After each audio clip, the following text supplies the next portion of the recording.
I think एक चीज़ मैंने आप सभी के अंदर नोटिस की कि पहला अटेम्प्ट भोलाराम और जो भंवर कुआ का एरिया है, यहाँ पे इतने ज्ञानी लोग हैं कि आपको कॉपी चेक करवाने के लिए आप किसी के भी पास जाएंगे तो गलती यही थी कि मैंने अपनी गलतियों से सीखा नहीं।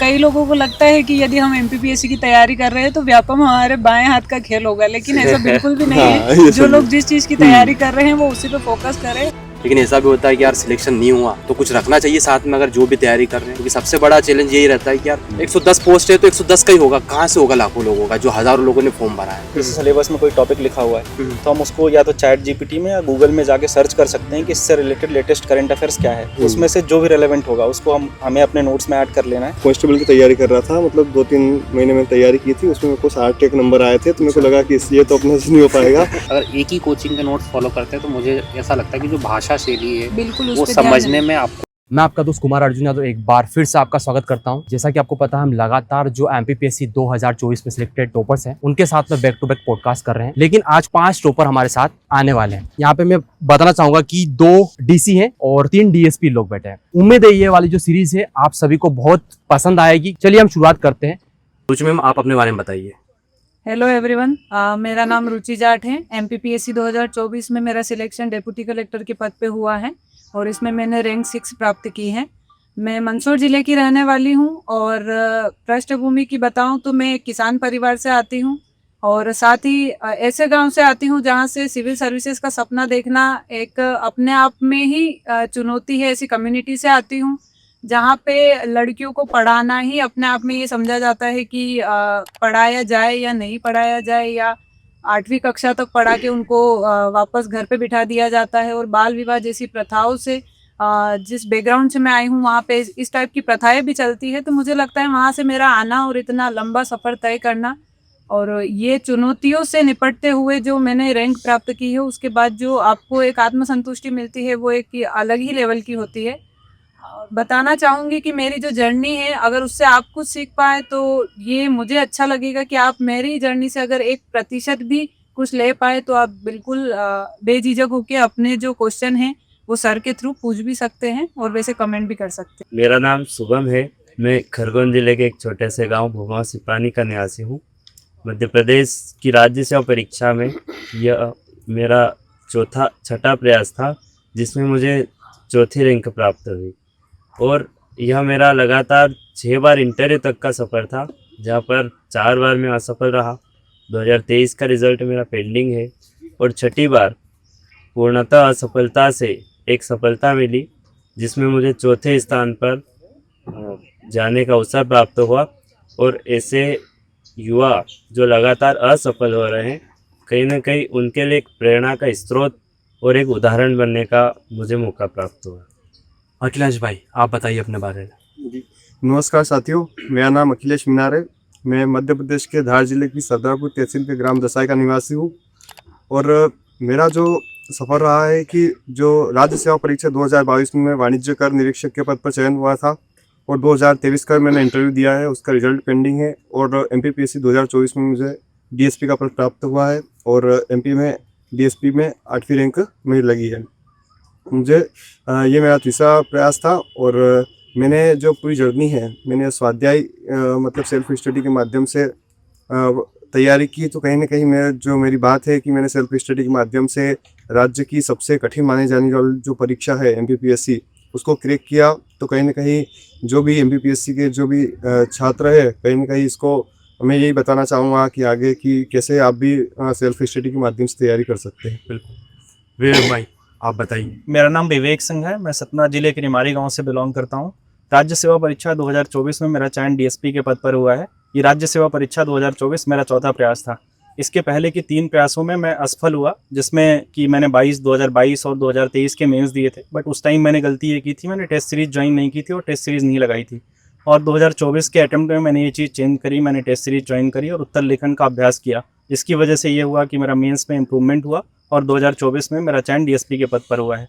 तो यहाँ पे मैं अपनी जो जर्नी रही है 5 सालों की, वो मैं आप लोगों के साथ शेयर करूँगा और मैंने क्या गलतियाँ की और मैं क्या अच्छा किया उस जर्नी में, वो आपके साथ शेयर करूँगा। मेरा नाम जितेंद्र बघेल है। मैं धार जिले की कुक्षी तहसील के ग्राम चिकली का निवासी हूँ। मध्य प्रदेश राज्य सेवा परीक्षा 2024 में मुझे डीएसपी का पद प्राप्त हुआ है, जिसमें मेरी 19th रैंक है। जो मेरी तैयारी है इसमें मैंने सबसे पहले 2021 का मेंस दिया था, 2021 का इंटरव्यू दिया था, 2022 का इंटरव्यू दिया था, 2023 का इंटरव्यू दिया है और 2024 का। ये मेरे लगातार 4 इंटरव्यू थे। इसके लिए मुझे कहीं ना कहीं ये लगता है लगातार इंटरव्यू देने के लिए जो मैंने टेस्ट सीरीज ज्वाइन की थी वो मेरे लिए बहुत बेनिफिशियल रही, और जो इस तैयारी में मेरे लिए जो सहायक रही है जानकारी वो मैं आपके साथ साझा करना चाहता हूँ।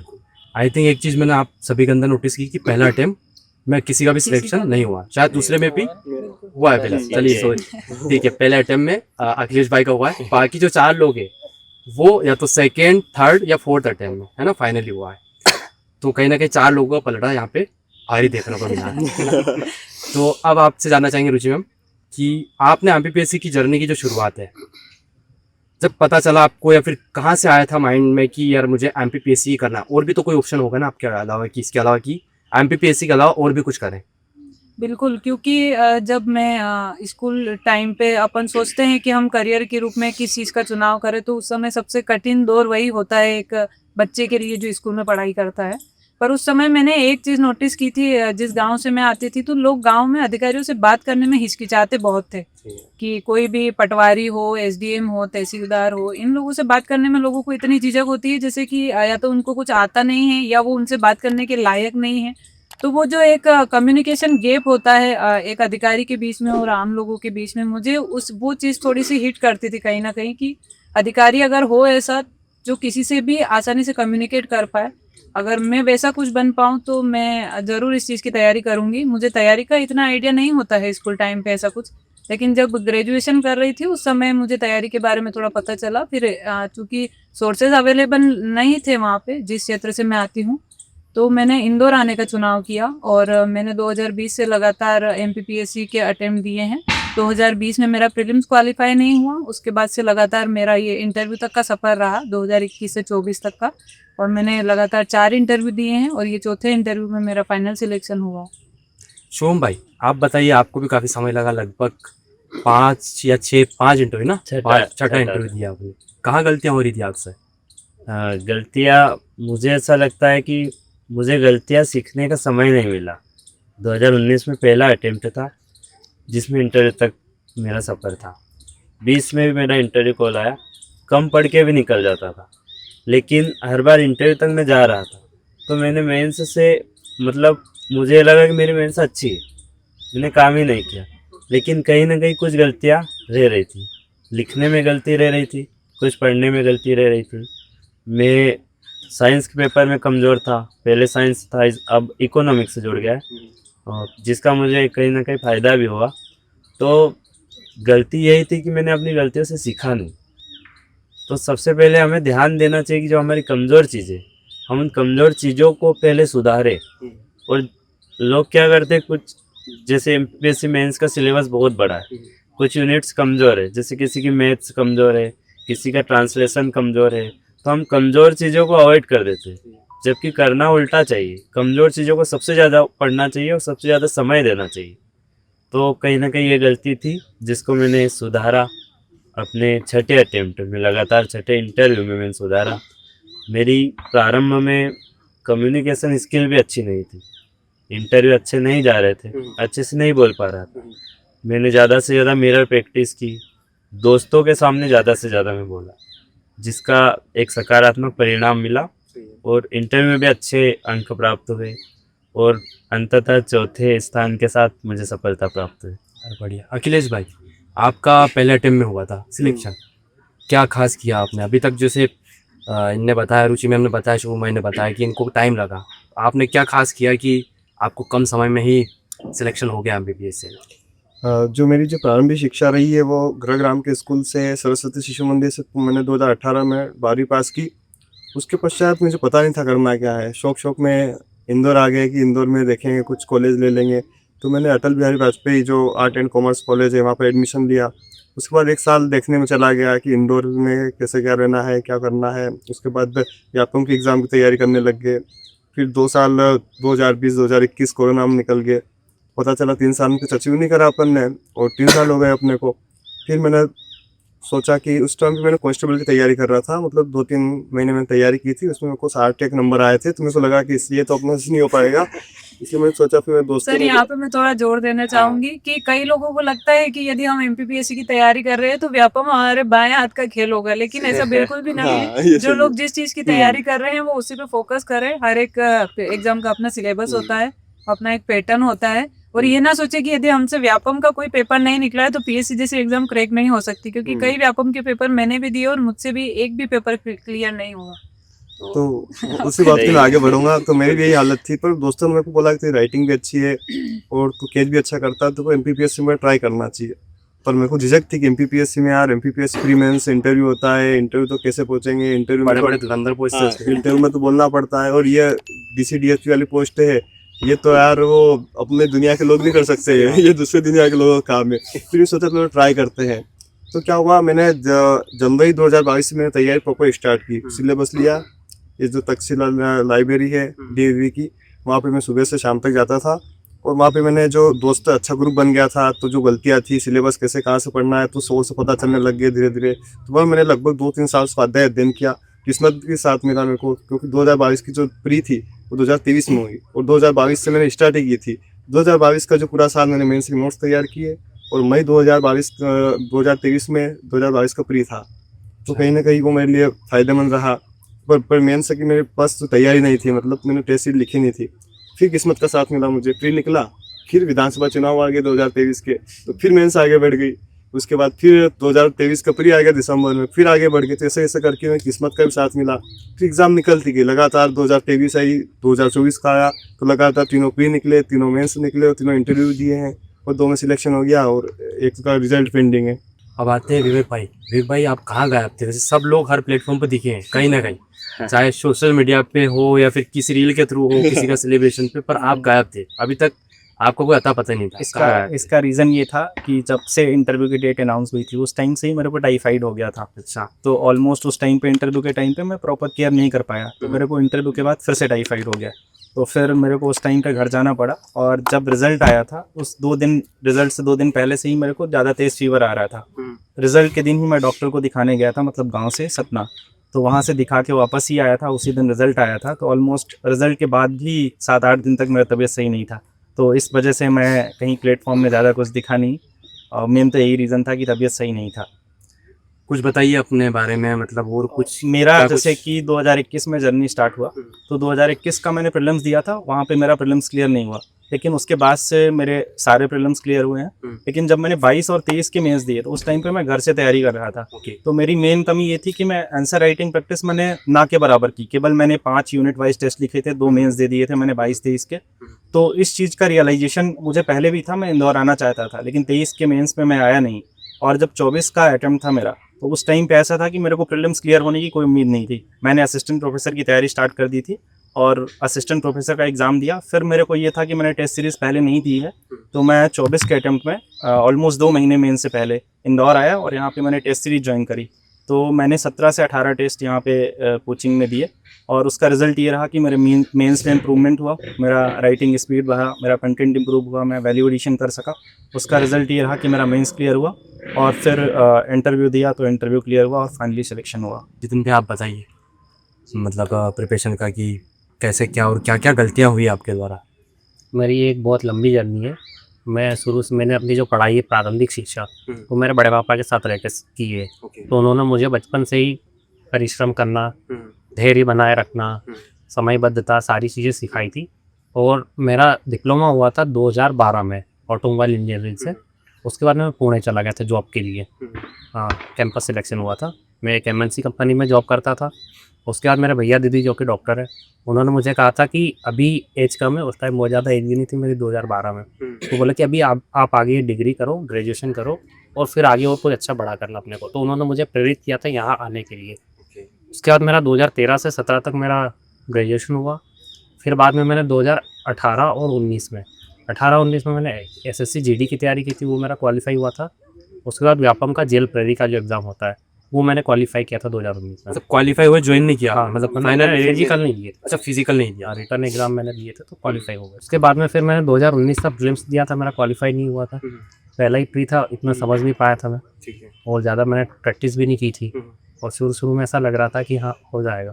उसके बाद फिर 2020 का मेरा प्री आया। उस टाइम लॉकडाउन था और 25 जुलाई को पेपर था, तो शायद 1 जून को लॉकडाउन खुला था और 25 जुलाई को पेपर था, तो बीच में और कुछ घर में कुछ काम थे, तो इस वजह से मैं तैयारी नहीं कर पाया और मेरा 2020 का भी प्री रुक गया था। उसके बाद में फिर मैंने टेस्ट सीरीज ज्वाइन की और मैंने बहुत अच्छे तरीके से लगभग 60 टेस्ट दिए थे प्रीलिम्स के। उसके बाद 2021 से 2025 तक, अभी मेरा 2025 का भी मेंस है, 2025 तक मेरा कभी प्रीलिम्स नहीं रुका। और फिर 2020 का जब मेरा प्री हुआ था, उसके बाद मैंने मेंस की टेस्ट सीरीज ज्वाइन कर ली थी।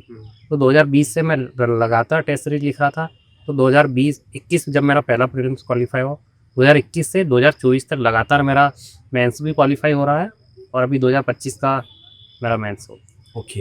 अच्छा, एक चीज़ आप लोग में से कोई भी बताना, जब सिलेक्शन होता है, लिस्ट में नाम देखते आप, भरोसा होता है पहले कि यार हमारा सिलेक्शन होगा? ऑनेस्ट से बताना, जो है जो भी आप लोगों में जो चाहे पहले जवाब देना, जो भी क्लोज क्वेश्चन हो, मतलब ऐसा मत वेट करिएगा कि उनसे पूछा तो आप ना बोले। हाँ, लिस्ट में नाम देखते तो बिल्कुल भी नहीं लगता है कि मेरा सिलेक्शन हो गया है, और साथ में ये तो बिल्कुल नहीं लग रहा था मुझे कि मेरा पद डीएसपी के पद पर मेरा चयन हुआ है। तो वो जो मोमेंट होता है वो बहुत सही है। एक दिन उस टाइम तो क्या बहुत देर तक भी विश्वास नहीं होता है, 2 दिन 4 दिन तक बस ऐसा लगता है कि हाँ कुछ हो गया है, और ये नहीं कि हाँ मेरा सिलेक्शन हो गया और इतने बड़े पद पे हो गया। सर मुझे लगता है कि हम लोगों के जितने अटेम्प्ट है, हम लोगों को ऐसा लग रहा था कि 110 पोस्ट में से हमें कोई सी नीचे वाली भी पोस्ट मिल जाए तो हम संतुष्ट हो जाएंगे, बस लिस्ट में नाम आ जाए। तो वो लिस्ट में नाम देखने की जो रहती है तत्परता, अगर आपने 1-2 बार रिजल्ट देखे हैं और लिस्ट में नाम नहीं मिल पाया है, तो वो रहता है कि हम लिस्ट में नाम ढूंढने तो जा रहे हैं, शायद पहले पेज पे हो या आखिरी पेज पे या हो ही नहीं। तो वो जो एक तरीके की घबराहट होती है, आपके हाथ कब कपाते हैं उस समय मोबाइल पकड़ते हुए, या जब भी आप पीडीएफ खोल रहे हो उस समय, तो वो एक अलग मोमेंट होता है। और आप वो 6 साल या 5 साल का जितना भी आपका स्ट्रगल रहा है, वो आपको फ्लैशबैक में एकदम से 5-7 सेकंड में पूरा याद आता है। और वो जो रिजल्ट आता है ना, उस रिजल्ट की जो खुशी होती है, या तो वो पहले बर्दाश्त ही नहीं होती है कि वो हमारा ही नाम है, हम रोल नंबर चेक करते हैं, नाम चेक करते हैं कि कहीं सेम नाम का कोई दूसरा कैंडिडेट ना हो, वो चीज है। और फिर ऐसी पोस्ट पे चयन होना जिसमें हम पहले ही सोच रहे हैं कि या तो हमारा लिस्ट में नाम ही आ जाए, वही काफी है हम लोगों के लिए। तो वो सबके साथ होता है मुझे लगता है, और बहुत नेचुरल है वो चीज। और उस समय शायद किसी की आंखें भीगे ना रिजल्ट देखते हुए, इतने अटेम्प्ट के बाद ऐसा हो ही नहीं सकता, वो चाहे लड़का हो चाहे लड़की हो। मुझे लगता है कि वो मोमेंट के लिए ही हम लोग इतना समय तक संघर्ष के लिए लगे रहते हैं बस। एक शायद वो भी हमारे अंदर रहता है, जो हम मिडिल क्लास वाले फैमिली वाले जो रहते हैं, कि हमने कभी वो सपने देखे नहीं पाए ऐसे, ना हम उस बैकग्राउंड से कभी रहे हैं। क्योंकि जो ऑफिसर लोग हैं उनको इतना फर्क नहीं पड़ता, उनके जो बेटे या बेटियां हैं उनको इतना फर्क नहीं पड़ता सिलेक्शन हो या ना हो, लेकिन जो मिडिल क्लास वाले रहते हैं उनको ज्यादा आई थी। और मुझे लगता है कि जो पेरेंट्स की जो चेहरे पे भाव होते हैं ना, वो भाव देखने के लिए ऐसा लगता है कि हम इस दिन के लिए तैयारी कर रहे थे शायद। हमारा तो स्ट्रगल है, हमने पढ़ाई की है, तो शायद रिजल्ट एक ना एक दिन आना था, लेकिन उनका जो इंतजार है वो हम लोगों से ज्यादा लंबा होता है। और उनको शायद प्रोसेस की इतनी जानकारी नहीं होती है, इसलिए भी उनको चीजों का जो नॉलेज है उसके अभाव में वो जो तत्परता रहती है कि नहीं आज नहीं रिजल्ट आया है, या अभी इंटरव्यू नहीं निकला है, या कभी किसी का मेंस नहीं हो पाया है, तो उनके मन में कहीं ना कहीं थोड़ा सा डाउट आता है कि शायद हो पाए शायद नहीं हो पाए। तो वो जब हो जाता है तब तो सबको अच्छा लगता है, जब थोड़ा सा डगमगाता है तो सबका विश्वास थोड़ा थोड़ा डगमगाता है। भले ही अपना कैंडिडेट का नहीं डगमगाएगा, लेकिन थोड़ा सा सबको डाउट आने लगता है कि शायद अपन इस चीज के लिए बने हैं या नहीं बने हैं। तो वो रिजल्ट उस चीज का शायद भर्ती या पूर्ति कर देता है, उस टाइप का रिजल्ट देखने को मिलता है। बिल्कुल। एक और चीज मैं मेंशन करना चाहूंगा, अगर आप स्ट्रेटजी का सोचे तो स्ट्रेटजी वाली बात नहीं होने वाली है ना, क्योंकि स्ट्रेटजी भर भर के पड़ी हुई है, हर कोई ऊपर बताया। यहाँ पे वही चीजें होगी जो आप लोगों के मन में चल रहा है, जो हमारे मन के अंदर भरा हुआ है, जो हमको लगता था सिलेक्शन के पहले, है ना, तो वही हम बात जो करेंगे। थोड़ी सी भ्रांतियां है कि हाँ कि अगर कैंडिडेट कोई अलग से बनता है डिप्टी कलेक्टर या डीएसपी, ऐसा कुछ नहीं होता है। आपकी तरफ से और कुछ? ऐसा हम भी पहले सोचते थे। डिप्टी कलेक्टर या डीएसपी पहचान के नहीं निकलते थे, जिसे पहचान के नहीं निकलते थे। मैं जैसे एक अटेम्प्ट हुआ, 2 अटेम्प्ट हुआ, 3 अटेम्प्ट हुआ, पीडीएफ हम ऊपर से खोलते हैं। उप जिला अधीक्षक, उप पुलिस अधीक्षक, लेकिन जब 4 अटेम्प्ट भी फेल, 5 छठा है, तब हम नीचे से देखते। सही मैंने देखना ही छोड़ दिया था, ऐसा। दूसरों को बोलता था कि आप देखो। और रिजल्ट के 2 दिन पहले भी हम लोग मिले थे, शायद एक ही दिन हुआ था या 2 एक दिन पहले एक दिन पहले मिले हम लोग, मॉर्निंग में मिले, तो हम यही बातें कर रहे थे कि यार अब आगे क्या करना है। मैं और काम हम ढूंढ रहा था कई कहीं लोग पर। हम जितने भी बैठे शायद 25 के मेंस की तैयारी भी करने हाँ। लगे थे कि अब शायद 25 का साथ ही- मेंस देना ही पड़ेगा क्योंकि रिजल्ट हम का लोग कुछ मिले पता थे नहीं तो है। हम यही सुबह यही चर्चा कर रहे थे कि यार अब क्या करना, हो जाता है तो ठीक है, नहीं होगा तो क्या करेंगे। लगातार 4 इंटरव्यू हो गए हैं। मैं काम ढूंढ रहा था काम कहीं ढूंढ कि मुझे रहा कोई था। कॉफी चेकिंग का काम दे दे। अच्छा, तो बिल्कुल धूप में पसीने से तरबतर जब मैं तो मिला तो मैंने इससे यही कहा मुझे कि भाई बोल भी रहा था हाँ। कि तू कैसा हो गया, जैसे मर गया बिल्कुल। 23 बचा है, 24 बचा है, हो जाएगा कहीं ना कहीं। पर वो एक दिल इतना अशांत था, असफलता असफलता असफलता, विश्वास ही नहीं था कि होगा सही। होगा या नहीं होगा। बहुत निराशा थी, लेकिन कहते हैं ना कि जो जो भी होता है अच्छे के लिए होता है। किसी चीज को शिद्दत से चाहो तो हाँ। पूरी कायनात उसको पूरी कायनात बना देगी। जब ये हाँ। जिस दिन मिला था तो मैंने इससे ये कहा कि भाई तेरा 23 और 24 दोनों साक्षात्कार है, तू ऐसे क्यों घूम रहा है। जबकि कहीं ना कहीं अंदर मुझे भी लग रहा था कि साक्षात्कार तो दोनों मेरे भी है। ऐसा क्या दोनों में रह पर जाए। अब वो जो मूवमेंट था वहां पे यही बोल सकता था मैं एक दोस्त होने के नाते, तो मैंने यही कहा कि भाई तेरे दो साक्षात्कार है और तू यहाँ कहाँ घूम रहा है, तू घर जा।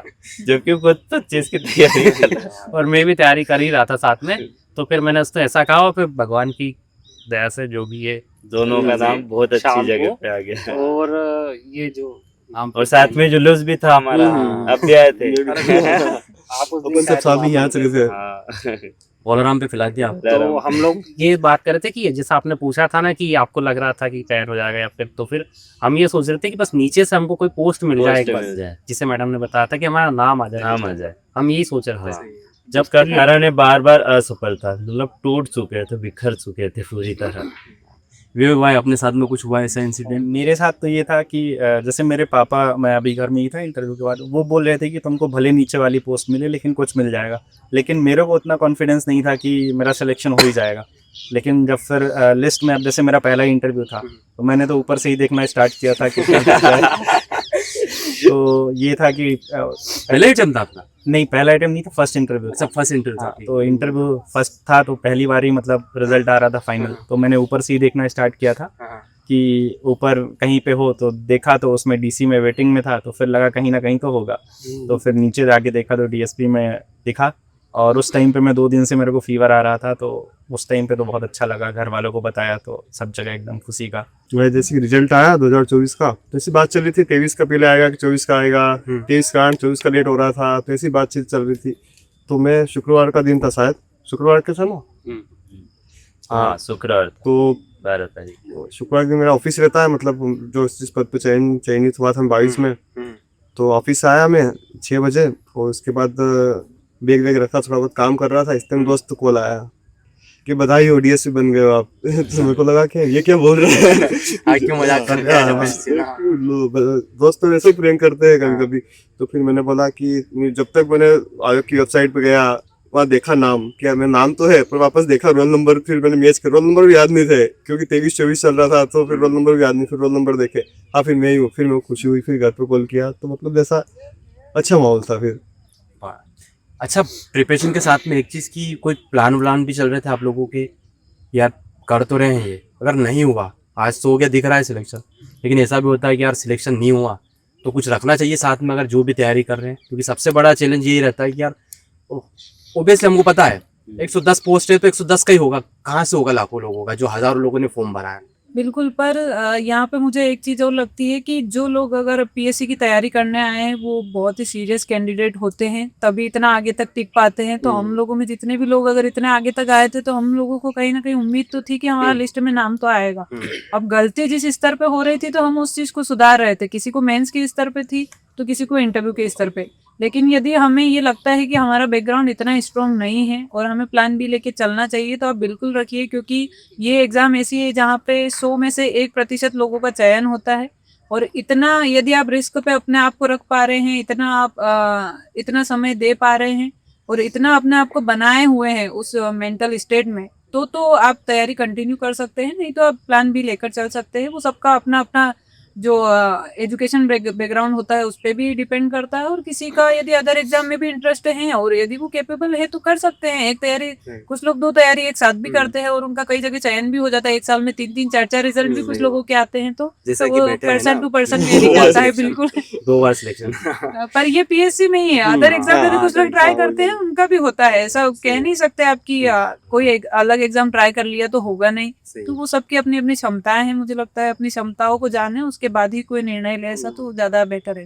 आपका क्या शुभम भाई इस पे पॉइंट? मेरा कोई विशेष प्लान भी था नहीं, मैं 12वीं से ही आ गया था आपकी 2016 एक से। चीज देखिए, मैंने बताना चाहूंगा इनको बाकी देखा कि आपके साथ में फाइनेंशियल थोड़ी सी कंडीशन ज्यादा ये थी ना। हाँ थी, चूंकि सफ़र मेरा इतना लंबा हो चुका था।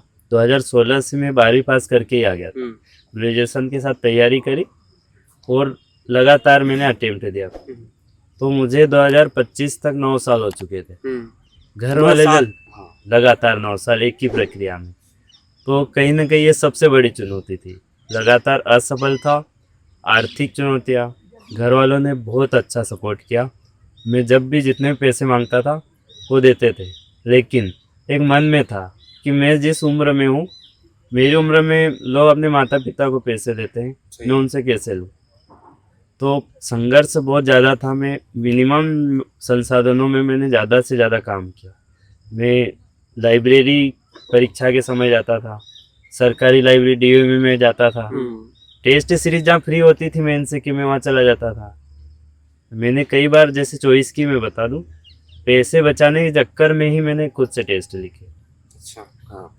तो एक चुनौती थी, लेकिन मेरा बेस इतना अच्छा हो चुका था इतने वर्षों में कि मैं खुद से समझ पाता था, खुद से टेस्ट लिख पाता था, खुद से चेक करता था, खुद की गलतियाँ ढूंढता था। लेकिन जो प्रारंभिक स्तर पर कहीं ना कहीं इस चीज़ से बचना चाहिए, टेस्ट सीरीज लेनी चाहिए, या किसी मार्गदर्शक यदि कोई हमारा अच्छा है तो उसे हमें पकड़ना चाहिए, उनसे हमें चेक करवाना चाहिए। तो चुनौतियाँ बहुत रही, लेकिन कहते हैं ना कि देर से आया दुरुस्त आया, बहुत अच्छा आ गया। ईश्वर के लिए बहुत बहुत आभार इसके कारण। सर ये चीज जो बीच में सर ने बोली कि आप मार्गदर्शक ढूंढिए, कॉपी किसी से चेक करवाइए, क्योंकि आप भोलाराम और जो भंवरकुआ का एरिया है यहाँ पे इतने ज्ञानी लोग हैं कि आपको कॉपी चेक करवाने के लिए आप किसी के भी पास जाएंगे तो एडवाइस देने के लिए बहुत लोग मिल जाएंगे, लेकिन उसमें सुधार क्या करना है उसके लिए आपको कोई नहीं मिलेगा, और मिलेगा भी तो वो मिसगाइड टाइप का कुछ होगा। तो जितना हो सकता है या तो आप किसी की कॉपी देख ले, या कोई ऐसा मॉडल आंसर हो उसको थोड़ा सा देखिए।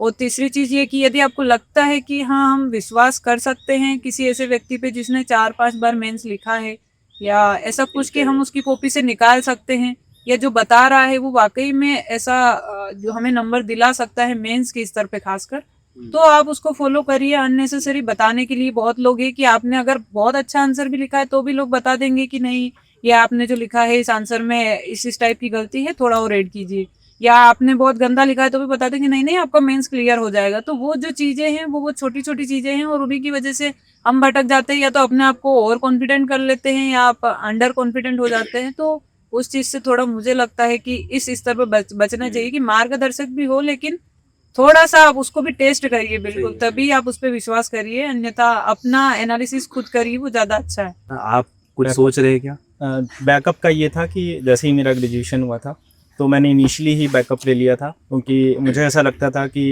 मैं घर में सबसे बड़ा था, एक तो वो रीज़न था, और घर की कंडीशन भी बहुत ज़्यादा स्ट्रांग नहीं थी।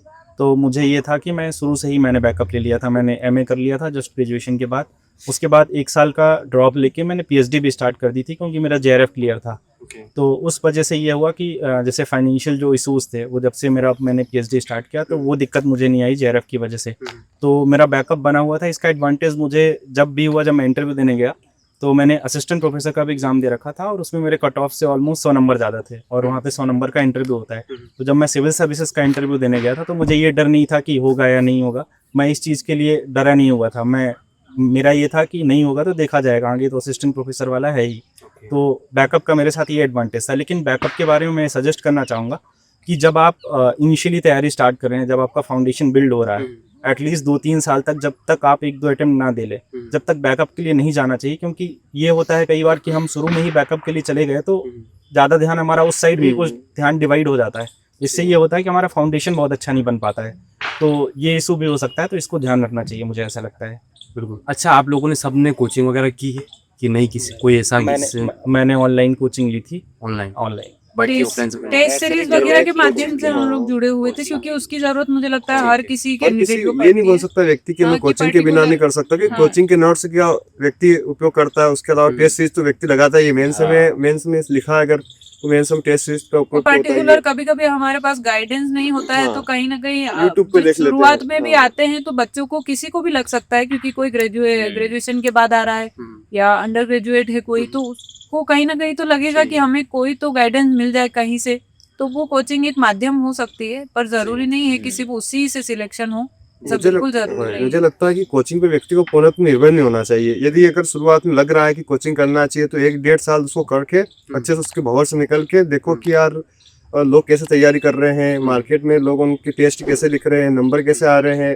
अपना अगर 70 नंबर आ रहे हैं मेंस में, तो अपन किसी और 90 ले जाए उसको। उस प्रकार से अपने को खुद को एनालिसिस करना चाहिए कि कौन से नोट्स अच्छे हैं। किसी से देख लो, कि दोस्तों से पूछ लो, तो एक ग्रुप बना लो, तो कहीं ना कहीं ये चीजें काम आती है। और मार्केट में अच्छे अच्छे नोट्स है, तो एक कोचिंग के सब अच्छे नोट्स नहीं हो सकते, इसलिए भिन्न भिन्न कोचिंग के नोट्स के भी अपन सहायता ले सकते हैं। जैसे मैं इसमें ऐड करना चाहूँगा, जैसे मैं घर से तैयारी कर रहा था, तो 2022 और 23 के मेंस थे, तो उस टाइम पे मैंने ऑनलाइन क्लासेस ली थी। और मेरे साथ इशू ये आ रहा था कि जब भी मुझे कुछ मटेरियल की ज़रूरत होती थी, जैसे मैंने टेलीग्राम पे देखा और कुछ लोगों ने डेमो नोट्स डाले, और फिर उनको देख के मैंने ऑर्डर किया। जब मैं नोट्स मंगाता था, तो वो नोट्स डेमो तो रहता था, उसके बाद जो नोट्स होते थे वो बहुत अच्छे नहीं होते थे, तो ऐसे भी मेरे को इशूज़ फेस करने पड़े थे। इस वजह से मैंने ये डिसाइड किया कि मैं ऑनलाइन क्लासेस ले लेता हूँ, और मेरे को नोट्स मिल जाएंगे, थोड़े बहुत जो चीज़ मुझे लेक्चर्स देखने होंगे वहाँ से मुझे वो हेल्प हो जाएगी, तो वो मिस गाइडेंस ना हो, या फिर जो रिसोर्सेज का मेरे साथ इशू हो रहा था, इस वजह से मैंने ये चूज किया था। और मैं जो क्लासेस होती थी उनको बहुत सेलेक्टिवली यूज़ करता था, जो जहाँ पे मेरा सब्जेक्ट वीक है या जहाँ पे मेरे को इशू होता था, मैं वहीं पे क्लासेस का यूज़ करता था, बाकी खुद से प्रिपेयर करने की कोशिश करता था। अच्छा, एक और चीज, आपका मीडियम बता दो मुझे कि आपका हिंदी इसका हिंदी मीडियम, मेरा इंग्लिश। हिंदी हिंदी आपका इंग्लिश हिंदी सबका हिंदी है भाई। एक चार इंग्लिश हिंदी है भाई की एक इंग्लिश। ग्रेजुएशन तक मतलब पलड़ा हिंदी मीडियम का भारी है। ऐसा नहीं, मतलब सब लोग हिंदी मेरा भी अलग ग्रेजुएशन तक की जो मेरी पढ़ाई थी वो हिंदी मीडियम से थी। फिर जब मैं एमए करने गया, तो उस टाइम पे मेरे को मीडियम यार तो ये बड़ी दिक्कत है, मतलब आपने ग्रेजुएशन तक हिंदी मीडियम है ना? हाँ, पूरा हिंदी मीडियम। हिंदी मीडियम और फ्री इंग्लिश मीडियम में बड़ी दिक्कत आई होगी हाँ, मतलब। शुरू में तो जब मैंने एमए के फर्स्ट सेम के एग्जाम दिए थे, वहाँ पे मैं एक सब्जेक्ट में फेल होते होते बचा था। इवन 12th तक इंग्लिश ऐसा था कि मतलब केवल पढ़ सकते थे, समझ नहीं सकते थे। बट ये था ग्रेजुएशन में थोड़ा बहुत न्यूज़पेपर इंग्लिश में पढ़ने लगा था, तो उससे इम्प्रूव हो गया था। अच्छा, न्यूज़पेपर वाली बात आती है, पढ़ते थे आप? सभी लोग पढ़ते थे? बिल्कुल न्यूज़पेपर, आप एक न्यूज़पेपर को फॉलो करिए, क्योंकि मेंस के स्तर पे और इंटरव्यू के स्तर पे तो खास कर पर, लेकिन मेंस में भी, मेंस में आपका इतना अच्छी जो भाषा शैली अगर हिंदी मीडियम की है या आप इंग्लिश मीडियम की है, ठीक है। तो जो भाषा शैली का चयन आप आंसर लिखने में करते हैं, वो न्यूज़पेपर के थ्रू ही बहुत अच्छी हो सकती है। ठीक है, हिंदी मीडियम के लिए कौन सा पढ़ना चाहिए और इंग्लिश मीडियम के लिए कौन सा पढ़ना चाहिए? दैनिक भास्कर मुझे लगता हिंदी है मीडियम अच्छा के लिए, है। इंग्लिश मीडियम के लिए कुछ? नई दुनिया भी प्रेफर कर सकते हैं आप हिंदी मीडियम के लिए। दोनों। नई दुनिया और दैनिक भास्कर दैनिक दोनों। भास्कर। रोजगार निर्माण भी शायद रिक्वायरमेंट बिल्कुल नहीं, आपने पढ़ा पेपर? हाँ। या फिर और जनसत्ता इंग्लिश में या तो हिंदू या फिर इंडियन एक्सप्रेस, आप कोई भी इसमें चूज कर सकते हैं। जनसत्ता का जो एडिटोरियल वाला पोर्शन है वो काफी अच्छा है। जनसत्ता अगर और किसी दैनिक को जागरण भी अच्छा है। दैनिक जागरण का जो एमपी वर्जन आता है, नई दुनिया आता है, तो नई दुनिया को अपन प्रेफर कर सकते हैं। पर ज्यादातर उनमें से हिंदी कोई में तो एक सब या लोग दो। दैनिक भास्कर ही पढ़ते हैं। एक न्यूज़पेपर काफी है, अगर कोई दैनिक भास्कर आप जिस पढ़ भी लो। न्यूज़पेपर के साथ कोई कैंडिडेट कंफर्टेबल है, वो सबसे अच्छा सॉरी, करंट अफेयर्स के लिए इंटीग्रेशन के लिए जैसे मेंस का सिलेबस है, इसमें मैं एक चीज ऐड करना चाहूंगा कि करंट अफेयर्स का इंटीग्रेशन इस तरह से भी कर सकते हैं कि जैसे सिलेबस में कोई टॉपिक लिखा हुआ है, तो हम उसको या तो चैट जीपीटी में या गूगल में जाके सर्च कर सकते हैं कि इससे रिलेटेड लेटेस्ट करंट अफेयर्स क्या है। तो उसमें हमको 4-5 करंट अफेयर्स आएगा, उसमें से जो भी रेलेवेंट होगा उसको हमें अपने नोट्स में ऐड कर लेना है। उसको या तो फिर हम इंट्रोडक्शन ही यूज़ कर सकते हैं, या फिर साइड में बॉक्स बना के जिस टॉपिक पे क्वेश्चन आया उस पर यूज़ कर सकते हैं। ठीक है। अच्छा, आपने लोगों ने तैयारी जो स्टार्ट की थी, किसी ने ऐसा किया था कि मेंस से स्टार्ट किया था या किसी ने प्री से किया था, या फिर दोनों को इंटीग्रेट जो तैयारी होती है कि दोनों को साथ में लेकर? मैंने जब शुरुआत में तैयारी की तो मैंने मेंस के नोट्स बनाना शुरू किए थे, क्योंकि मुझे जहाँ तक जितना मैंने लोगों से सुना था कि मेंस का जो एग्जाम होता है वो ज्यादा जरूरी होता है, और उसी के नंबर चूंकि ऐड होते हैं और उसी में हम अच्छा स्कोर करेंगे तो बाकी सारी चीजें अपने आप मैनेज हो जाती है। ठीक है। तो मैंने शुरू से ही मेंस पे ही फोकस किया। नोट्स बनाना हो, चाहे सिनॉप्सिस बनाना हो या आंसर राइटिंग हो, सबसे ज्यादा जो मेरा फोकस था वो मेंस पे ही था, और इसी कारण मैंने जब भी मेंस लिखा मेरा मेंस कभी रुका नहीं। और मुझे लगता है जितने भी मेंस में या जितना भी इंटरव्यू के स्तर पे अगर मेरा रुका है, वैसे एक मेरा रुका था 2022 का इंटरव्यू में, तो उसकी भी मुझे लगता है कि कहीं ना कहीं इंटरव्यू में मेरे नंबर इतने कम थे कि मेरा सिलेक्शन फाइनल नहीं हो पाया। लेकिन मेंस में मुझे अपने मेंस पे कभी डाउट नहीं आया, क्योंकि मैंने तैयारी बहुत अच्छी कर ली थी। 1.5-2 साल की लगभग मैंने मेंस की प्रिपरेशन की थी शुरुआत से, तो वो बहुत अच्छा आपका बेस बना देता है। उसके बाद आप कभी भी मेंस लिखिए, आप पहले ही बता देंगे कि नहीं मेरा मेंस तो क्लियर हो जाएगा। ओके। अच्छा, कोचिंग वगैरह के जो नोट्स रहते हैं, आप में से जो भी देना चाहें आंसर, कि जैसे एक कोचिंग का ले लेते हैं हम, उसी का सोर्स फॉलो किया था या फिर डिफरेंट डिफरेंट कोचिंग का, किसी का पेपर एक किसी का ले लिया, किसी का ये ले लिया, ऐसा करके? अलग अलग होना चाहिए। डिफरेंट कर रहे थे। हर यूनिट की, कभी कभी तो टॉपिक के भी हमें अलग अलग, हर यूनिट वाइज अलग अलग मेरे हिसाब से। क्योंकि सिलेबस बहुत डाइवर्स है, तो वो डाइवर्स आप एक कोचिंग को लेने जाएंगे तो कोई भी हाँ। कोचिंग इतना परफेक्शन के साथ हर एक पेपर को या हर एक यूनिट को तैयार नहीं कर पाएगी। तो आप मार्केट में थोड़ा सा रिसर्च करिए इस चीज के बारे में, आप जिस भी नोट्स के साथ थोड़ा कंफर्टेबल हो और कनेक्ट कर पाए, सिलेबस से आप जोड़ पाए, पुराने पेपर से आप उसको थोड़ा सा, तो वो देखना एक खुद ही को देखना थोड़ा ज्यादा अच्छा रहेगा, और आप उसको एनालाइज करें, उसके बाद ही कोई नोट्स प्रेफर करे, वो ज्यादा अगर इसका मतलब ये भी नहीं कि हर टाइप के, हर अलग अलग प्रकार बिल्कुल के नहीं, हैं। बिल्कुल मतलब जैसे कुछ बच्चे फिर ऐसा करते हैं कि अच्छा इसमें ये अच्छा लग रहा तो ये अच्छा लग, अगर एक ही कोचिंग के नोट्स फॉलो करते हैं तो मुझे ऐसा लगता है कि जो भाषा शैली है बिल्कुल वो उस पे ध्यान समझने में आपको, फिर दूसरा अगर एक में अलग भाषा शैली है, दूसरी की अलग भाषा शैली है, तो अगर आप एक ही पढ़ते हो तो आपकी जो भाषा शैली है वो इम्प्रूव होगी, और वैसे डिफरेंट डिफरेंट पढ़ोगे तो फिर उसमें भी एक ही आपके पास वैरायटी आ जाएगी, अलग अलग प्रकार की। बेनिफिट भी है और दोनों चीजें हैं। सही। अब थोड़ा सा जनरल, ठीक है कंटिन्यू करिए। ठीक, हाँ। अब थोड़ा सा हम जनरल बातें करेंगे, जनरल यानी कि जो लोगों के साथ में प्रॉब्लम क्रिएट हो रही है, बिल्कुल। ठीक है। सोशल मीडिया वगैरह, इंस्टा वगैरह यूज करते थे आप? सभी के अकाउंट होंगे पहले से? तो किसी के लिमिटेड नहीं? सोशल मीडिया का मैंने पर्सनली यूज किया है, और बहुत लिमिटेड आप कह सकते हैं, क्योंकि मेरा पर्सनल भी थोड़ा झुकाव नहीं है उस तरफ, तो ठीक है। मेरा उतना ही था, उसमें सीमित उपयोग मैंने किया है। बाकी आप गूगल का, चैट जीपीटी का अपनी एग्जाम के लिए अगर किसी चीज के लिए यूज कर रहे हैं, वो आपको भटका नहीं रही है, डिस्ट्रैक्ट नहीं कर रही है, तो आप जा सकते हो उसके साथ। लेकिन अब आधे घंटे तक और 1 घंटे तक आप रील्स स्क्रॉल कर रहे हैं और अपना टाइम आप उधर खराब कर रहे हैं, तो वो थोड़ा आपकी तैयारी के लिए। मोटिवेशन भी मिलता है ना सर, मोटिवेशन मुझे लगता है इंटरनल होना चाहिए। आपको यदि, हाँ, 15-20 मिनट का रहता है बिल्कुल, मोटिवेशन। वो मोटिवेशन जो होता है वो 1 या 2 दिन चलेगा। सेशनल मोटिवेशन वो जो उस 1 घंटे रील स्क्रॉल करने के बाद जो डिमोटिवेट होते कि यार हमारा 1 घंटा चला गया रील्स में, पश्चाताप के अग्नि में व्यक्ति वो जल जाता है कि अरे यार ये और जो क्या कर हमारा दिया मैंने। कंसंट्रेशन होता है वो खासकर रील्स की वजह से थोड़ा सा खराब होता है। तो ये हुआ भी अगर आपको करना भी है तो आप साइड टाइम निकाल के अपना आधा घंटा 1 घंटा की नहीं मुझे अभी मोबाइल ही देखना है, तो फिर आप वही करिए। तैयारी के बीच में या पढ़ रहे हैं तब मोबाइल लेके बैठे हर आधे घंटे में, तो वो चीजें खराब ही करेगा मुझे लगता है। सही है। अच्छा, आप लोग कोई ज्यादा एक्टिव सोशल मीडिया में नहीं? मेरा भी अकाउंट था बट बहुत ज्यादा नहीं। मेरा रिजल्ट के बाद थोड़ा एक्टिव हुआ है, उसके मेरे था ही और नहीं। शायद शुभम भाई का तो अकाउंट किसी और के पास था, कोई और मैनेज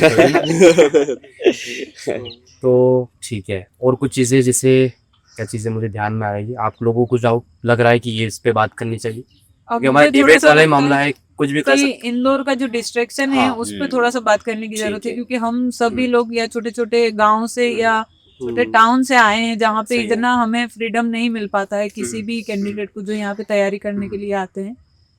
और इंदौर का जो कल्चर है वो थोड़ा डिफरेंट कल्चर है। हम जिन शहरों से आते हैं वहाँ का कल्चर इतना फ्री आपको मौका नहीं देता है किसी भी चीज़ के लिए। वो किसी भी चीज़ में हो सकता है, वो पॉजिटिव भी हो सकता है, नेगेटिव भी हो सकता है, लेकिन जो नेगेटिव पक्ष है वो थोड़ा कहीं ना कहीं बड़ी सिटियों में, मेगा सिटीज़ में आता है बच्चों के साथ। तो उस चीज़ से थोड़ा सा बच के रहिए। किसी भी पार्ट पे हो सकता है कि आप अपना समय उस चीज़ के लिए खराब ना करें। सही है। और भोलाराम और भंवरकुआ पे जो भीड़ होती है वो भी आपको कहीं ना कहीं कोई चाय की टपरी पे बैठा हुआ दिखेगा, कोई लाइब्रेरी के बाहर खड़ा हुआ दिखेगा। तो वो सारी जो चीज़ें हैं वो जितनी कम हो सकती है वो करें, अपनी तैयारी को मजबूत करने पे ज़्यादा फोकस करें, क्योंकि समय चला जाता है और वो समय वापस नहीं आता कभी, सिर्फ पश्चाताप रह जाता है बाद में। तो वो आपको ना हो, इसलिए आप जितना हो सकता है 100% अपनी तैयारी को दें। उसके बाद अगर नहीं हो पाता है तो शायद वो हमें भी संतुष्टि रहती है कि चलो ठीक है, हमने प्रयास किया लेकिन नहीं हो पाया।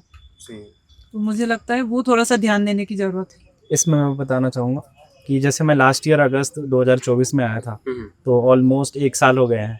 तो मेरे को ये था कि जैसे मैं भंवरकुआ में रहता था, तो मेरे को अभी अच्छे से रेलवे स्टेशन का रास्ता भी नहीं मालूम है कि कहाँ से जाना है, और मैं सराफा और 56 या फिर रिजल्ट के बाद गया था। तो मतलब जब से आया था तो उसी एक एरिया में लिमिटेड होके लाइब्रेरी में पढ़ाई करना, बहुत ज़्यादा इधर उधर इन्वॉल्व नहीं हुआ। तो मुझे भी यही लगता है कि जो आप स्टडी कर रहे हो और जो आप उद्देश्य बना के आए हो उसी में फोकस्ड होना चाहिए, रादर देन अदर एक्टिविटीज़ में पार्टिसिपेट करने। मैं को कुछ एक चीज कहना चाहूँ उन लोगों के लिए बोलना चाहूँगा जो हमारे जैसे लगातार अटेम्प्ट दे रहे हैं और कहीं ना कहीं असफल हो रहे हैं। सामाजिक प्रेशर, आर्थिक प्रेशर, माता पिता का प्रेशर, तो कहीं ना कहीं मैं मेरे रिजल्ट की बात से देख रहा हूँ। मेरे बहुत सारे दोस्त परिचित आते हैं जो कहते हैं उनको एक उम्मीद जगी है मेरे रिजल्ट से। कहीं ना कहीं बार बार असफल मैं भी हो रहा था, तो लोग कहीं ना कहीं छोड़ने की कगार पे थे कि हम फील्ड चेंज कर लें या फिर पीएससी छोड़ दें। तो मैं स्वयं को सौभाग्यशाली मानता हूँ कि मुझसे प्रेरित होकर कोई लोग यहाँ रुक रहे हैं और तैयारी कर रहे हैं। तो ऐसे मैं स्टूडेंट को संदेश देना चाहता हूँ कि कहते हैं ना कि संघर्ष जितना बड़ा होगा सफलता उतनी बड़ी मिलेगी। तो इसका प्रत्यक्ष उदाहरण मैं हूँ।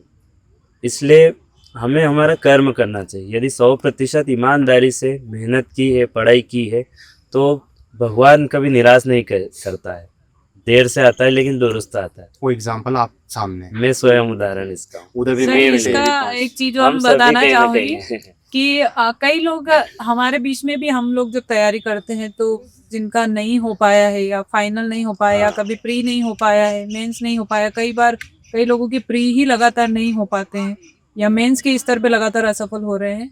लेकिन कुछ कैंडिडेट का मैं कह सकती हूँ ऐसा कि हम थोड़ा सा अपनी गलतियों को कम आइडेंटिफाई करके और सिस्टम को या आयोग के क्वेश्चन पे या इन सब चीज़ों पे या सोर्स पे और पेपर को थोड़ा सा वो दोष देने वाली जो चीज़ें होती है वो किसी भी कैंडिडेट के साथ आ सकती है, लेकिन हम उस पर ज़्यादा ना जाएं और अपनी तैयारी को देखें, खुद का एनालिसिस करें, वो ज़्यादा अच्छा है। खुद को जितना मूल्यांकन हो सकता है या अपनी गलतियों को ढूंढना वो सबसे बेटर होता है, क्योंकि हम बाकी चीज़ों को नहीं सुधार सकते हैं, सिर्फ खुद पे काम कर सकते हैं। तो आप उस चीज़ पे फोकस करें, वो सबसे अच्छा है। वो आपकी तैयारी को और क्रिस्प करता है, तो वो चीज़ ज़रूरी है।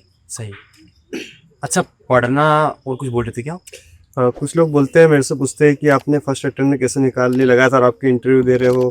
तो मैं बताना चाहता हूँ कि अपने जीवन के आप 2 साल अच्छे से तैयारी में दे दो। जैसे कि बताया कि डिस्ट्रक्शन बहुत सारे हैं, कुछ बोलाराम वर्कुआ के नेगेटिव भी है। तो मैं मानता हूँ कि अपना एक अच्छा ग्रुप बनाओ जो आपका एक जोन रहे कि आपकी जो गलती बता दे। सेम जैसे लोग मिल जाते हैं कि यार ये मेंस दे रहा, मैं मेंस दे रहा, इसका भी थोड़ा नॉलेज अच्छा है, इसका पेपर 3 में अच्छा है, मेरा पेपर 2 अच्छा है। तो ऐसा करके अपना ग्रुप जोन बना सकते हो। लगभग आप 2 साल अच्छे से अपनी ज़िंदगी को दे दीजिए, आपको पहले प्रयास में सफलता सुनिश्चित हो जाएगी। मुझे लगता है कि व्यक्ति को धैर्य निरंतरता का परिचय देना चाहिए, तो उसकी सफलता सुनिश्चित हो जाती है। अच्छा, कभी किसी को आपको स्ट्रेस कि कभी किसी को, क्या सबको ही होता है, बहुत कम लोग होते हैं जिनको टेंशन नहीं होती, स्ट्रेस नहीं होता है। अगर किसी को हो रहा है, मान लीजिए होता ही है, तो उस चीज़ से कैसे बाहर आए थे आप? बहुत ज़्यादा होता है। कभी प्री रुक जाता है, कभी मेंस रुक जाता है, कभी इंटरव्यू रुक जाता है। और एक बार हो तो व्यक्ति संभल भी जाता है, लेकिन यदि बार बार हो रहा है तो कहीं ना कहीं व्यक्ति टूट के बिखरने लगता है। तो ऐसी स्थिति में मेरा सबको यही सुझाव है कि हमें टूटना नहीं है। हमारा जो लक्ष्य, हम जिसके लिए हम तैयारी में आए थे, हमें ध्यान रखना चाहिए कि हमने अपनी तैयारी को इतने वर्ष दिए हैं। यदि हम यहाँ से गिव अप करते हैं तो कहीं ना कहीं वो सारा परिश्रम, सारे वर्ष व्यर्थ है। तो एक आत्मविश्वास होना चाहिए। साथ ही हमें ज़्यादा से ज़्यादा यदि हमारे माता पिता से बात करनी चाहिए, कुछ ऐसे दोस्त होने चाहिए जो आपको सपोर्ट करे। आपको यदि सिर्फ कह दे कि हाँ तुम्हारा हो जाएगा, अच्छी तैयारी है, किस्मत से नहीं हुआ, तो कुछ ऐसे दोस्त होने चाहिए। दोस्त ऐसा की बात ग्रुप पे होना रोकना चाहिए। चाहूंगा मैं आपको। दोस्त कैसे होना चाहिए? जैसे एक वाला मामला की बॉयफ्रेंड गर्लफ्रेंड और एक दोस्त, कौन से दोस्त होने चाहिए? दोस्त मुझे लगता है वे होने चाहिए जो आपको आपकी कमियां बताए, आपको आपकी अच्छाइयाँ बताए। सुख में तो सब साथ रहते हैं, दुख में कोई नहीं रहता, कुछ दोस्त रहते। तो ऐसे दोस्त हमें बनाना चाहिए। और कुछ लग रहा आप लोग? मुझे लगता है कि जिनका रिजल्ट आता है और अगर नेगेटिव रिजल्ट आया है, आपका लिस्ट में नाम नहीं आया है, और उस टाइम जिसने भी आपसे संपर्क किया है वो ही आपका सबसे अच्छा हाँ। हितैषी हो सकता है।